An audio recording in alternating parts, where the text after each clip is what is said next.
നമസ്കാരം. ഓം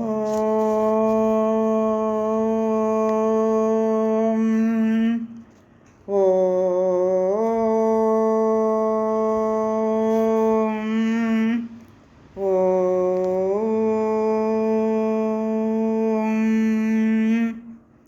സർവമംഗളമംഗല്യേ ശിവേ സർവാർത്ഥസാധികേ ശരണ്യേ ത്രയംബകേ ഗൗരി നാരായണി നമോസ്തുതേ. ഓം മഹാദേവ്യൈ നമഃ. ശ്രീമദ് ദേവി ഭാഗവതം സ്കന്ധം 1 അധ്യായം 20. ഇപ്പോൾ ഗംഗാപുത്രനായ ഭീഷ്മർ കാശി രാജാവിൻ്റെ 3 പുത്രിമാരെയും അപഹരിച്ചുകൊണ്ട് ഹസ്തിനാപുരത്തിൽ എത്തിയിരിക്കുകയാണ്. കാശി രാജാവ് തൻ്റെ 3 പുത്രിമാർക്കും സ്വയംവരം നിശ്ചയിച്ചിരുന്നു.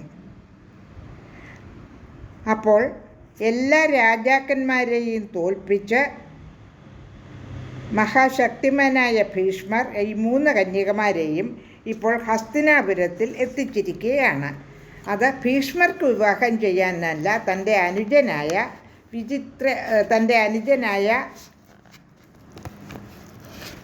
വിചിത്രവീരനെ കൊണ്ട് കല്യാണം കഴിപ്പിക്കാനാണ്. ആ സമയത്ത് ഈ 3 പുത്രിമാരിൽ മൂത്തവളായ സുന്ദരി ഭീഷ്മരോടിങ്ങനെ പറഞ്ഞു: അല്ലയോ ധർമ്മജ്ഞ, ഞാൻ ശാല്വരാജാവിനെ വരിച്ചിരിക്കുകയാണ്. ഞങ്ങളുടെ സ്വയംവരം കഴിഞ്ഞിട്ടില്ലെങ്കിലും മനസ്സുകൊണ്ട് ഞാൻ അദ്ദേഹത്തെ ഭർത്താവായി സ്വീകരിച്ചിരിക്കുകയാണ്.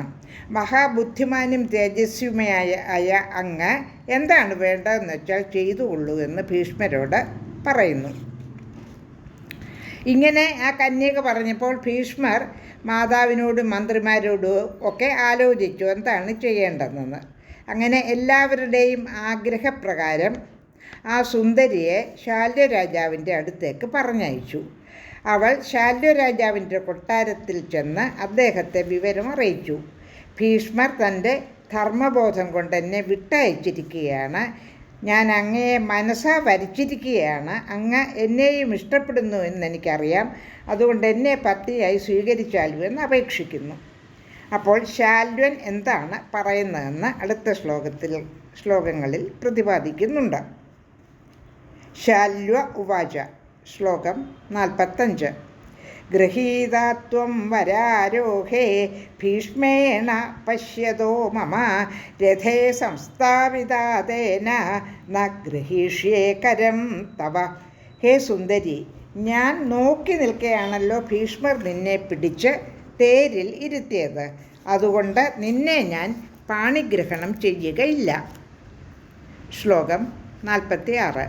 പരോച്ഛിഷ്ടം ചക കന്യാം ഗൃഹ്ണാതി മതിമാൻ നരഃ അതോഹം ന ഗ്രഹിഷ്യാമി ത്യക്താം ഭീഷ്മേണ മാതൃവത്. ബുദ്ധിയുള്ള ഏതൊരുവനാണ് അന്യൻ എച്ചിലാക്കിയ കന്യകയെ സ്വീകരിക്കുക? അതുകൊണ്ട് ഭീഷ്മർ ഉപേക്ഷിച്ച നിന്നെ ഞാൻ അമ്മയെ എന്ന പോലെ കരുതുകയുള്ളൂ, അല്ലാതെ വേൾക്കുകയില്ല. ശ്ലോകം 47. രുദതിം വിലപന്തിം സാ ത്യക്ത്വാ തേന മഹാത്മന പുനർഭീഷ്മം സമാഗത്യ രുദതി ചേതമബ്രവീത്. മഹാത്മാവായ അദ്ദേഹം കൈവിട്ടപ്പോൾ അവൾ പൊട്ടിക്കരഞ്ഞു. അവൾ വീണ്ടും ഭീഷ്മരുടെ അടുക്കലെത്തി കരഞ്ഞുകൊണ്ട് ഇങ്ങനെ പറഞ്ഞു. ശ്ലോകം 48. ശാല്യോ മുക്താം ത്വയാ വീര ന ഗൃഹ്ണാതി ഗൃഹാണമാം ധർമ്മജ്ഞോസി മഹാഭാഗ മരിഷ്യാമന്യഥാഹ്യഹം.